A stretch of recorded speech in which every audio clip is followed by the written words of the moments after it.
Hi, everyone. I hope that you will like today's talk. Today, I am delighted to welcome Sarah Collison, who is the founder and director of Verve OT, with over 20 years of experience in rehabilitation, injury management, and disability sectors. So Sarah is a respected leader in occupational therapy. So thank you so much, Sarah, for joining us today. Oh, it's a pleasure to be here. Thank you. Alrighty, so before we dive into the world of NDIS, could you please share a little bit about your background and the role within the NDIS? When did it all start for you? When did you find your passion for disability sector and advocating for those that are more vulnerable? So I've been an OT for over 20 years now, and for 10 of those years, I've been working within the NDIS sector. I initially started my career as an OT working in workplace rehab. I spent some time working in the UK, but it was when I was working for a company here in Sydney that provided services to people with catastrophic brain injury that I kind of fell into the world of the disability sector. It wasn't an area of practice I had worked in previously, but the company that I worked for had an office up in the Hunter Newcastle region, which is one of the trial sites here in New South Wales. And I can remember attending a provider briefing session that was being run by the NDIS, and they had brought a participant in who was one of the first participants on the scheme. And she was talking to the audience about how much of a difference the scheme had made for her. She was someone who had always had to rely on her siblings to provide her care. You know, her sister would be the one that would come in and shower her in the mornings, and her brother would be the one that would come and visit her in the evenings to help with her meals. And she just said these few words that just struck such a chord with me, which was that the NDIS had allowed for a normal relationship to occur, that her sister was now just her sister. She could fight with her, argue with her, and have fun with her, and not be thinking, this is also the person that has to shower me tomorrow. And instead, she now has this amazing team of support workers that were coming in and helping her with these tasks and providing her with that dignity, that choice and control around how she would live her life, enabling her and her family to settle into a normal sibling relationship. And for me as an OT at the time, I was just sitting there thinking, like, this is awesome. You know, this scheme has so much potential to change the lives of people with disability, and how services have been delivered to date can really be shaken up and made better here.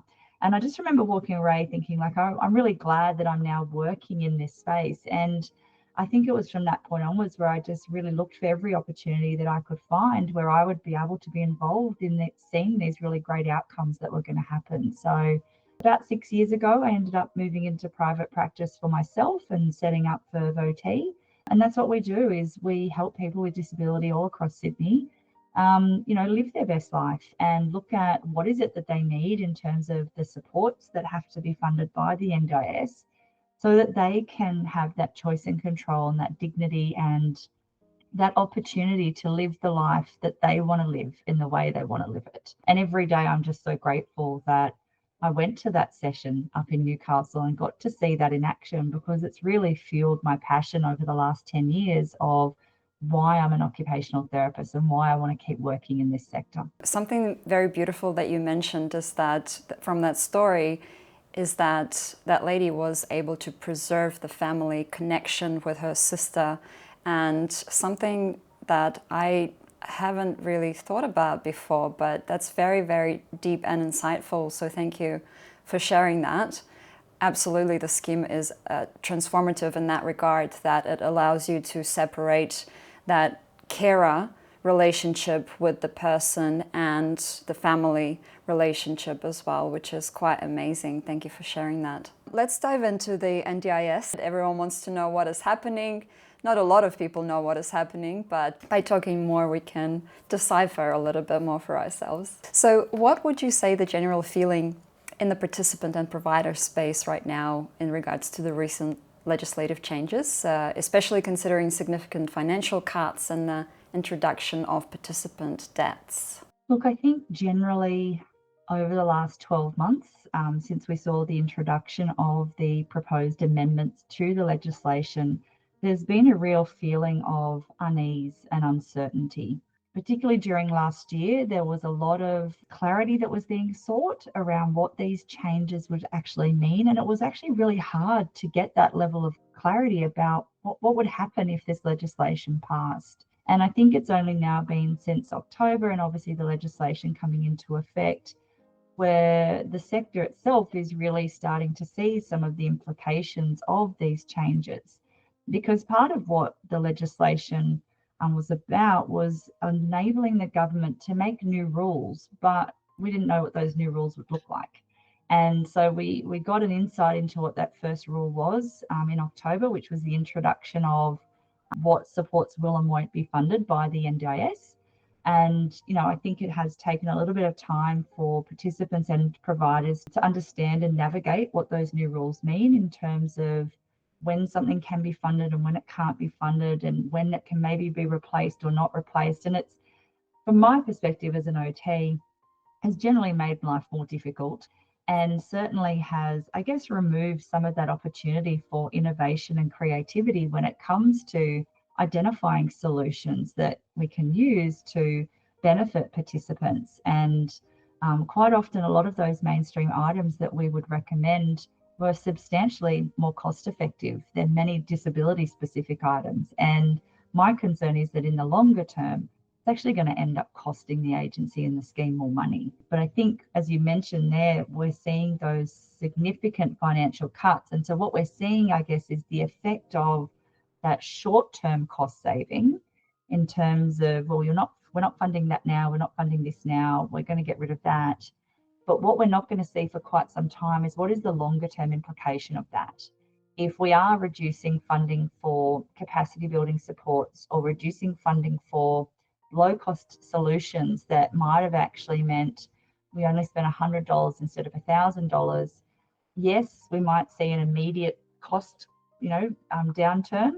But over time, if we're actually taking money away from supports that are there to build capacity over time, we're probably just going to end up seeing a ballooning in the scheme down the track. And that's probably the part that's actually really hard to measure, because we can't quantify that yet. We don't know what the impact of this is going to be yet. And I think that's what probably concerns a lot of the sector, is on paper, it looks like, yes, lots of money is being saved, but we actually don't know if that's going to cost us more in the future. So a lot to unpack there. You mentioned that obviously creates a lot more work for yourself. And the other thing is, you mentioned about the short-term cost cuts rather than long-term expectation impacts of what's going to happen if certain supports are cut, which is, a very complex combination, right? So you're trying to assist the participants to continue on the path of getting the supports that they require, which now are narrowed down, and NDIA not responding, or they're cutting down those things just so that they can, cut the budget and show the figures to the government, to the public, and, kind of parade of how great they are, which of course leaves the participants and providers both struggling, because now they have all of these difficult and complex interpretations of the legislation to understand. And so, yeah, it's quite difficult to navigate. So what is your perspective on these changes overall? And have you experienced any difficulties in general in your practice? And if so, can you tell us more about that?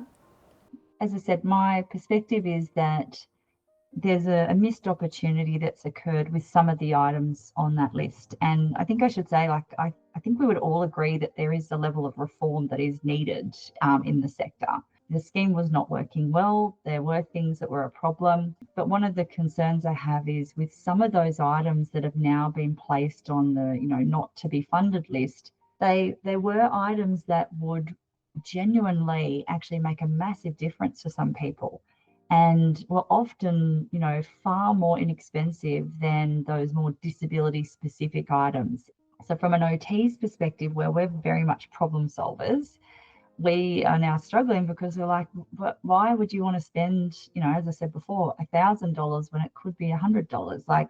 And so we're now having to kind of go through this replacement support process, which is something that was within this new rule that, people could substitute a non-NDIS support for an NDIS support.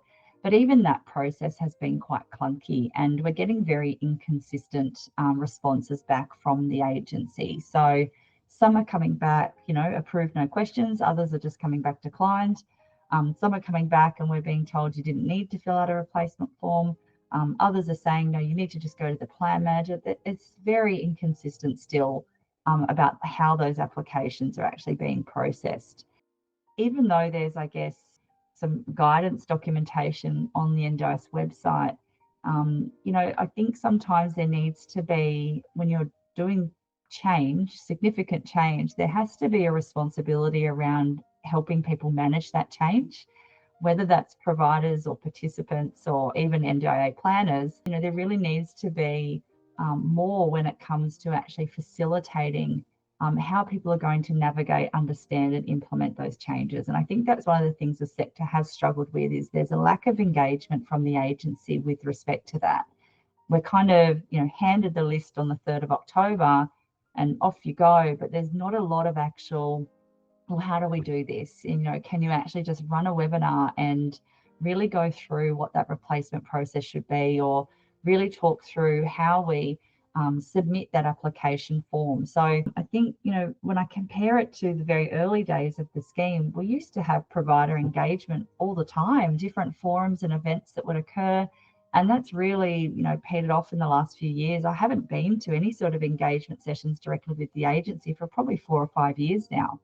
And I think it's a missed opportunity there for the sector to be engaging directly with the agency and really working in collaboration. We're very genuinely wanting to see this scheme go well and to see it be sustainable.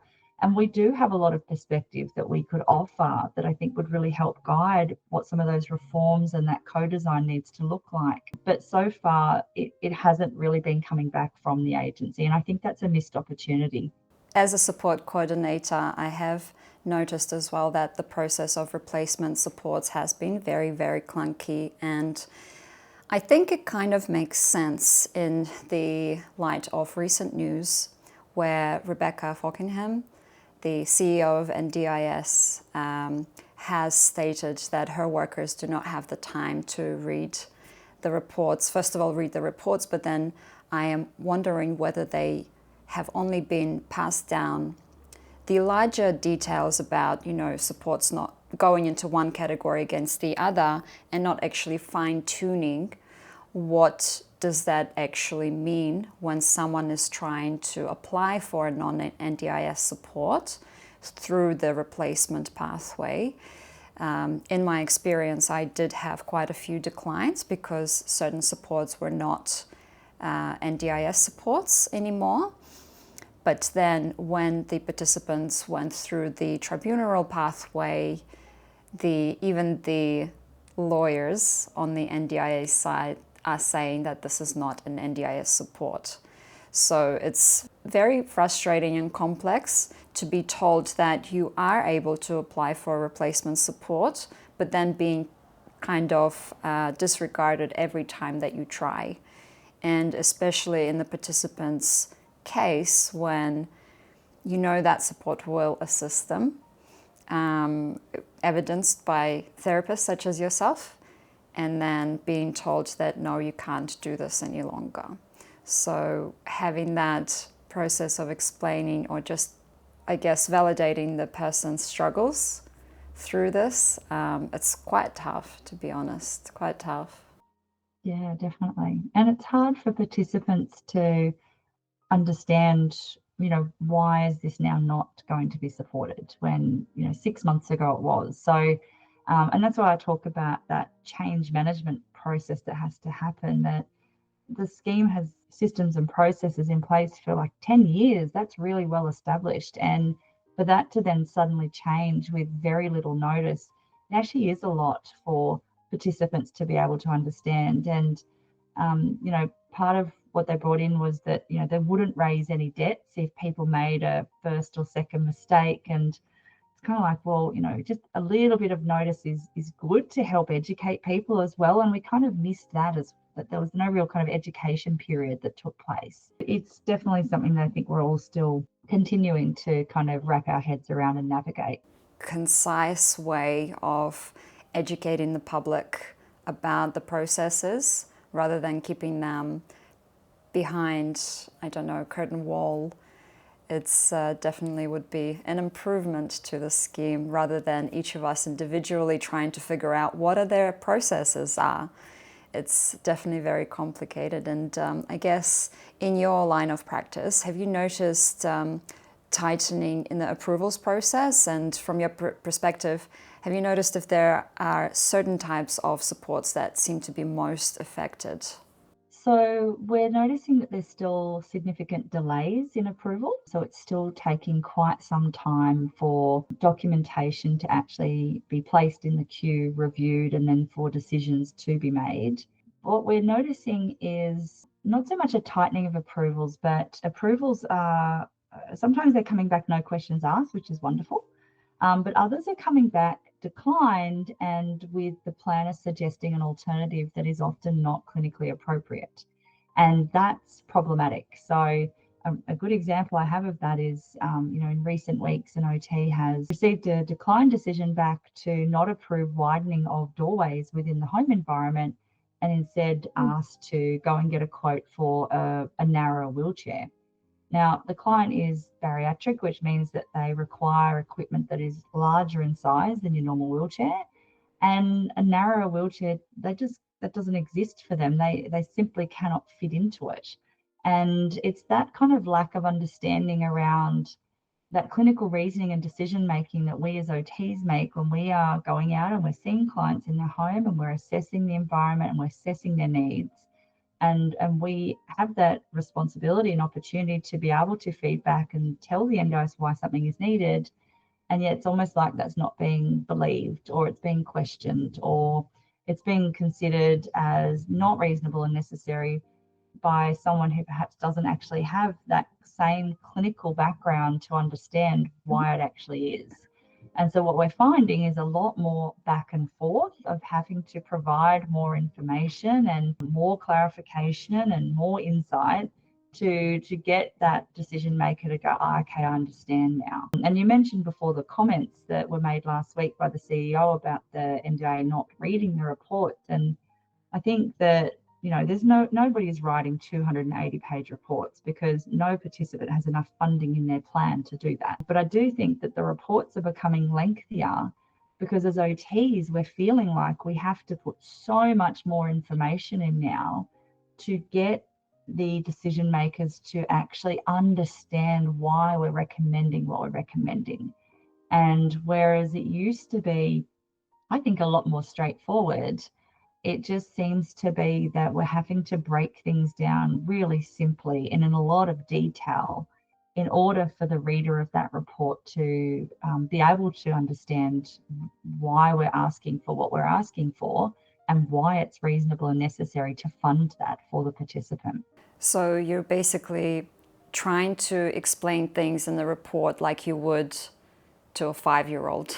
It feels like that sometimes, yeah. And that's great, obviously, because there is this understanding about the workers in NDIA don't actually have the background in disability at all. So it is kind of like that you do have to describe the fundamental things about the supports that you're recommending. And thinking back to when I first started working in the sector about 5 years ago, I made that mistake of suggesting something as well because I saw, well, look, I have 2 participants, similar diagnosis, and I can see that one was suggested to use this piece of equipment. Why can't the other one also try to use this? And I was very abruptly shut down very quickly, and rightly so, because I do not possess that knowledge and credentials to be able to suggest something like that. And I am very glad that I learned something like that very early on, and never have I done that to step on other people's toes and, you know, suggest professionals such as yourself. I can't believe I've done that before. But, you know, I'm all about learning. So I think it was a very necessary step for me to go through and actually get that understanding that you can't suggest these things if you don't have the knowledge, especially of the person either. So, you know, even if you are a medical professional but you've never seen that person, you can't suggest those things either. So, yeah, thank you for sharing that. That's very unfortunate for your participants, and hopefully she does get that support, as you know, the widening of the doors. That's so important. Yeah. We'll move into this recent article. It's an interesting one because it's kind of like delves into the reasonable and necessary. From your perspective, I would like to find out, what are your thoughts on it? Basically, in a recent case, an NDIS participant with support from his occupational therapist advocated that using ChatGPT to break down complex information and provide emergency information is reasonable and necessary. However, the tribunal ruling deemed this is not reasonable and necessary. So what are your thoughts on this decision and the occupational therapist advocating for this support? So I think the thing that we always need to keep in mind about reasonable and necessary is that what's reasonable and necessary for one person may not be reasonable and necessary for another. And that as an OT, you know, without me actually meeting this participant, assessing their needs and looking at the evidence, I couldn't say if it was reasonable and necessary or not. But what I recognize is that in my role as an occupational therapist, I am the person that goes in and completes an assessment that identifies the available evidence, that considers all of the available solutions, and that takes into account a client's needs and preferences. And then I have to present and articulate that information to the NDIA. And at the moment, the only person that can make a decision about whether that is then reasonable and necessary is an NDIA planner. And obviously, if a planner decides that it's not reasonable and necessary, there's that opportunity for the review or going to the ART. And again, they're all making that decision based on that available evidence. So as an occupational therapist, it's not my role to say whether it's reasonable or necessary, but it is my role to gather all the evidence that relates to that to enable those people to make that decision. And look, sometimes planners get it right, sometimes they don't. And that's why we have the ART there to actually determine, was the right decision made or not. In my view, if it's gone to the ART and it's been deemed that it's not reasonable and necessary, then it's not reasonable and necessary. But I have to say, like, I love ChatGPT. And as an OT, I find for me, it's like the new Google. Like it actually can find a lot more information. It can help me identify sources. It certainly does help break down complex information for many people. And so I could see why that a case might be made for someone depending on their needs and circumstances, that actually it would really help them. So, and that's why I say everybody's different. So it's really hard to know whether for the next person it would be considered to be RNN or not. Yeah, I guess that was a really good answer following the previous question about assessing person based just reading an article, because we don't know, we don't have the whole story about their disability and their support needs. So that kind of leads us into the next question about the reasonable and necessary. And one might say that that definition is shifting or evolving in the space. So in your view, where should we draw the line, and what are the implications of this shift towards stricter criteria for both providers and participants? Yeah. So certainly the reasonable and necessary criteria has shifted a little bit, because we've obviously got these new lists of what's in and what's out. So, you know, previously, you know, any item we could really apply the reasonable and necessary criteria to, but now if that item is on the out list, it doesn't matter if you can justify it under those, you know, value for money and effective and beneficial. If it's out, it's out. And so I actually, you know, we used to always start with kind of, you know, does it meet the goals? Is it going to help with social and economic participation?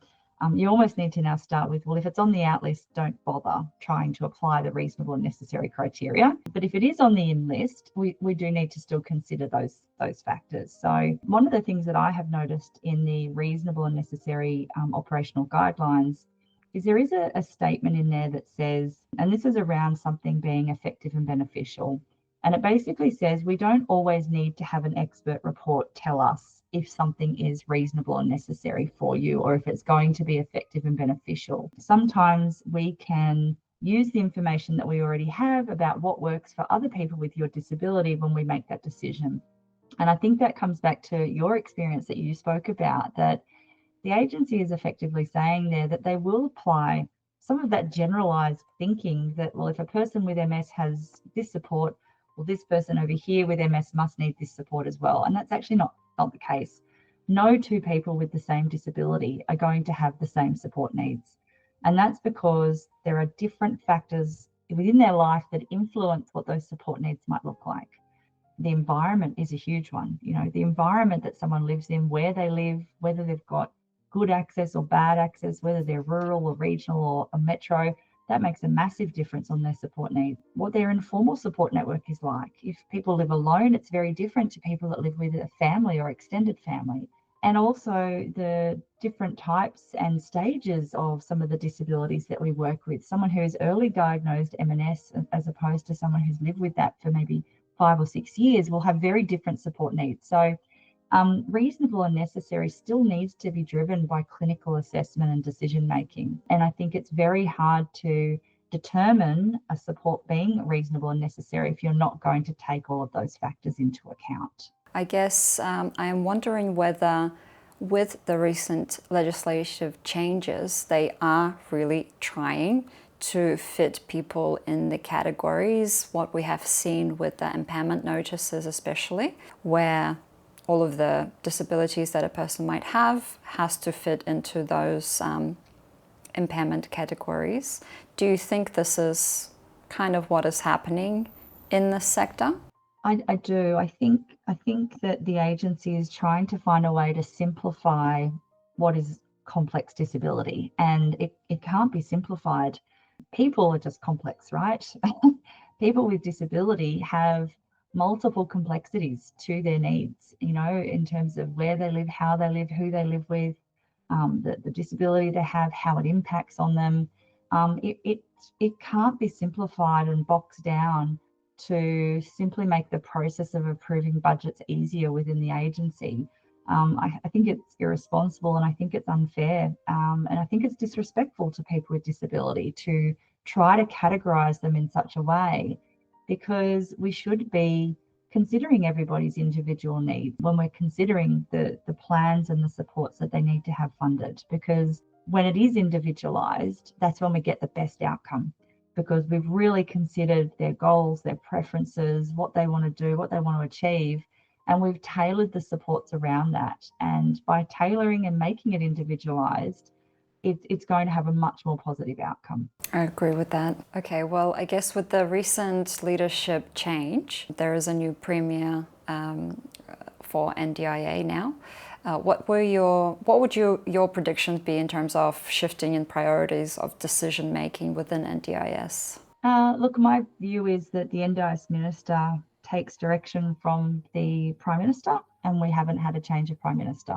So I don't think the change in minister is going to do anything to shift what the priorities or the decision making are within the NDIS. I think it will continue to be business as usual in terms of the reform targets, and I don't think there'll be any significant change in direction. Yeah, I guess we will see when the elections come, and we'll see whether that political party changes. In one of your recent LinkedIn posts, you highlighted that a news article reported NDIA spending on support workers and allied health as a combined 92% of total spending for the period from October 2023 to September 30, 2024.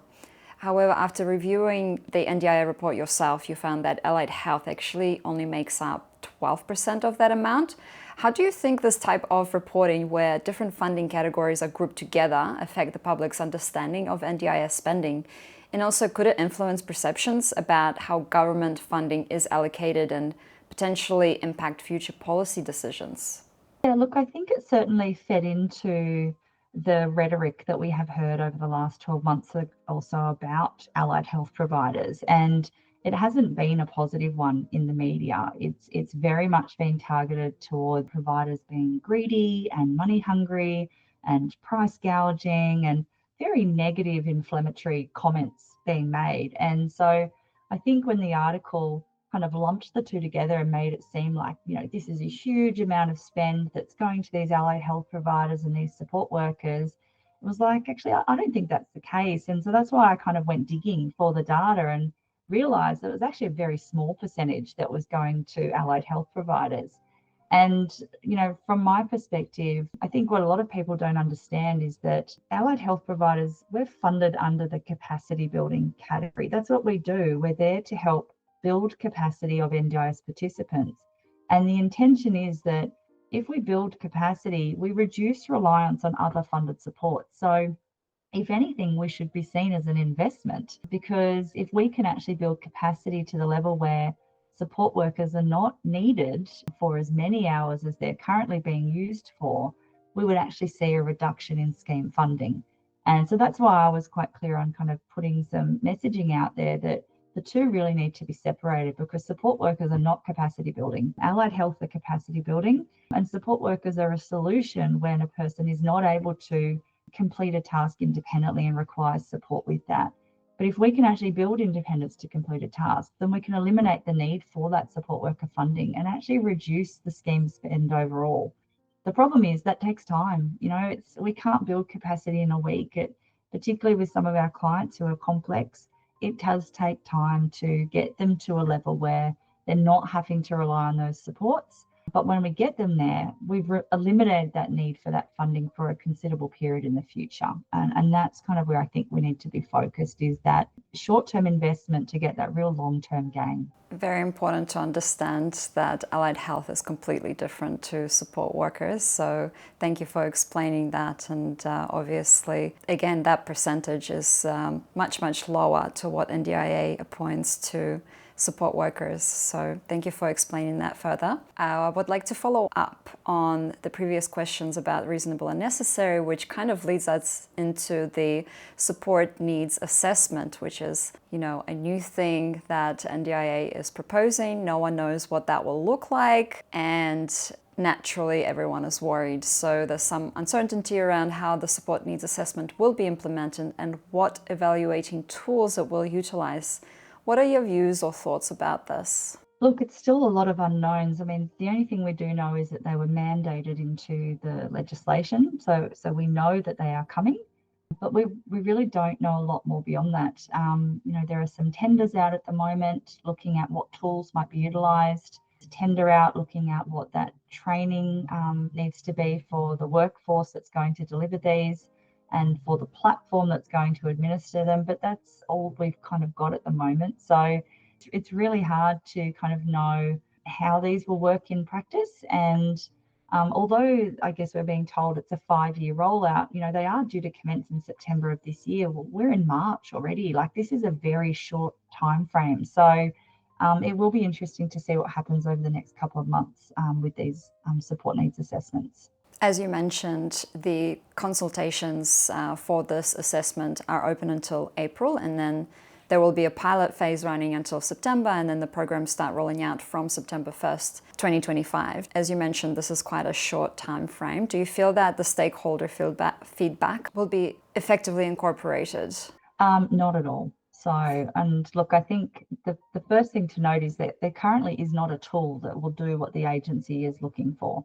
So if there's not a tool, then you have to question, well, how and when is it going to be developed if it is meant to be starting, in April as a pilot and then rolling out.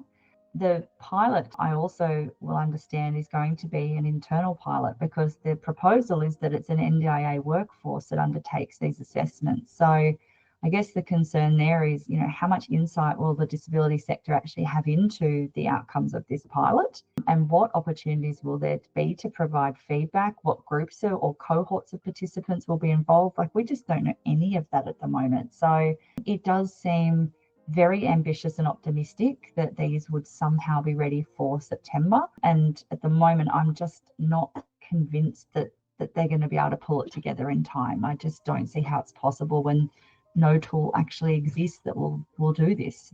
Very interesting. You have mentioned we have zero clue of what that will look like, whether they will hire people for this or, well, whether the NDIA workers will be the ones taking those assessments. And obviously it is a little bit concerning if they don't have any background in disability. Will NDIA hire specialized workers for this with experience in disability? It will be very interesting to see what happens. Main thing is that the assessment framework shifts the focus to evaluating function impact and support needs. But with the introduction of impairment notices, which categorizes the participants' disabilities into specific impairment groups, how are these two tools meant to work together, in your opinion? So my understanding around the impairment notices and categorizing people into impairments is that this will determine the type of supports that people are actually able to be funded for. So I would imagine that when the support needs assessment is being administered, that it is considering the impairments that someone has, and it is looking to then only fund supports that relate to those impairments. So being quite strict, if you like. But the issue we have is that part of the tender has said that the NDIS wants to move away from assessing function. They don't want to consider environment. They don't want to consider informal supports. They only want to assess support needs. But as an OT, I would argue that you actually can't assess support needs unless you assess function. The two are intertwined. It's not possible for me to determine the support needs of someone unless I have a really good understanding about how they are impacted day to day by their disability, about the type of support they have to get from friends and family, or the environment that they live in. All of those things have to be considered in order for me to be able to say, okay, these are the support needs that you require.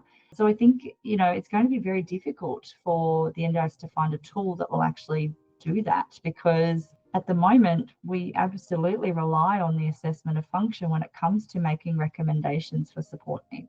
Very interesting to see how the NDIA will manage to make this assessment framework possible. As you mentioned, there's so many different factors that one has to consider when it comes to a person and their disabilities and their environment. And yeah, I guess we will have to see what happens next. Yeah, watch this space. Do you think there is any concern for those participants who are already in the scheme and will have to go through the assessment? I think for any participant, it's probably a really uncertain time, and it probably will be hard for them to feel, I guess, assured about this assessment process. So, one of the concerns that we had with independent assessments when they were attempting to introduce those a few years ago was, people having to tell their story over and over again to new people every time. And, that's something that I don't think has been addressed with these support needs assessments, in that, it is a lot for people to have to, be able to go through that information and to share that information. But also, we don't know if they're going to be delivered face to face. We don't know if they're being delivered online. We don't know how it's going to consider people's communication needs and requirements. So, yeah, I think that it is concerning for participants that there's a lot of unknown from their perspective as well about, is this going to be a fair assessment? Is this actually going to be able to adequately identify what I need? Because if it can't, we are placing a participant at risk here if they can't get the supports funded in their plan that they actually need to be safe. Something I think a lot of NDIA workers don't consider is the fact that the participants have to go over and over again talking about their disability. As you mentioned, it's can be very intrusive, having to have that negative, constantly talk about the negativity, and then constantly the care team around them talking about all of their disability and how they can't do certain things, and all the risks and everything. It must be very disheartening and disempowering, I guess, from their perspective. So hopefully they will consider the safety around the assessments as well to the participants, hopefully. How can providers and participants work together to overcome the systemic challenges and drive positive change within the NDIS? Look, I think this is a tricky one, because I think the NDIA have done a good job, or not so much the NDIA, but I think the government has done a good job of driving a wedge between providers and participants over the last 12 to 18 months. And I think it's hard for some of us to be able to kind of pull the sector back together, if you like. I think we need some sort of overarching body or group or organisation to lead the way. And I know that my organisation signed on to the campaign statement for Every Australian Counts, who, were the body that originally got us the NDIS, all of those years ago. So, and they have raised those concerns around the pace of the reform and the lack of co-design and consultation. And my hope is that a body such as Every Australian Counts will help to represent the disability sector and to push back and look at how we can actually work with the NDIA, with the government, to get effective change, but positive change. Because as I mentioned early on, the scheme does need reform. It's not working. But I think we need to make sure that we're addressing issues in the right areas and with the right strategies to get the outcomes that we're trying to achieve. You mentioned Every Australian Counts. Can you talk more about that? I always try to find new sources where I can look for advocating in this space as well. And this is kind of why I wanted to start these types of conversations with providers, just to make it more accessible to people and providers too, because I think in our space, people do tend to be a little bit isolated. They just tend to work within their teams, but not a lot of collaboration in terms of advocating in the space is happening. So that's why I'm kind of, trying to do these talks, and hopefully will give a little bit more insight and collaboration to people. Yeah, that's great. Well, look, Every Australian Counts is the grassroots campaign that fought for the introduction of the NDIS and really helped to overhaul the disability system that we did have, which was very much about block funding and not individualised funding for participants, and brought us this scheme that we have. And it's made up of a community of hundreds of thousands of people with disability, their families, carers, all working together to ensure that Australians with a disability have a fair go. And they've recently, in the last couple of months, announced their steering committee, which is made up of people with disability, of allied health providers, of caregivers, all those representatives that we need to have from the disability sector to put that voice forward of what we would like to see and how we would like the government to work with the community to ensure that these reforms are fair and that they actually bring about the desired outcomes. So one of the things that they have organised is a community Q&A session which is with the new Minister for the NDIS, Amanda Rishworth, and that's actually running tomorrow. So I'm sure it will be, the outcome of that will be available for people to access. Certainly if people want to have a look at their website, you'll find information about that media release, about that campaign statement, and what they are doing to represent the disability sector. Can we dive into something positive? Would you mind sharing any recent positive stories from your clients? Look, it's a really tricky question, because when I was thinking about this one, I actually had this lovely story. I had this client who we had submitted an application for home mods for a 9-year-old boy that I support, that would enable him to have better access in and out of his home, enable him to have improved access and safety in the shower. And I've just been waiting for the new plan to be released. And then this week, the family have been advised that the NDIA intends to review and potentially cut other aspects of the plan as part of that. So I was like, what was a positive experience and a positive story, now we've got this negative that actually we're having to now go through and justify all of the other supports as well. So I think it's really hard at the moment to find some of the positive with everything that's going on. But what I know is that, we will work to get that information together. And, when we get the funding for that, the bathrooms in that plan and for the ramp that's needed, we're going to see a great outcome there. So sometimes the positive is there, but it's just a little bit hard to reach. But I think if we all kind of continue to work and we communicate well and we remain respectful and we, contribute to the development of the sector and feeding back to the agency that, we can get really good positive outcomes still. So the big positive that you've expected was a little bit cancelled out by those cuts, which is, very prominent right now across the whole sector. So it's still really good that at least you had that small win of having that support in your plan, which is really great. Congratulations. thank you. We'll wrap things up on a positive note. Finally, if you had the power to change one aspect of the NDIS and how it operates today, what would you do and why? For me, if I had lots of money and I was in charge at the NDIS, I would make planners be allied health professionals. I would ensure that they have disability background, or whether that's lived experience or any sort of experience. But I do believe that part of the problem we have at the moment is around that some of the decision making that does happen within the agency, and it has got a really negative impact on participants. And I think that, we need to look at internally as to what's happening at the agency. For so long, the spotlight has been on providers and participants all doing the wrong thing. But I think that spotlight needs to be turned back a little bit, and there needs to be some inner reflection on the agency itself and how it's operating, because I think there's a lot of improvements that could be made there. How wonderful would that be when you connect to the call center and the person understands? Yes, that's right. Yeah. You're welcome to share your business and also the learning resources that you do. Oh, great. Thank you. Yeah, look, so as I said, I have Verve OT, which is a mobile OT practice here in Sydney. So we cover all of the Sydney region, and we have very experienced OTs that work in a wide range of clinical areas of practice.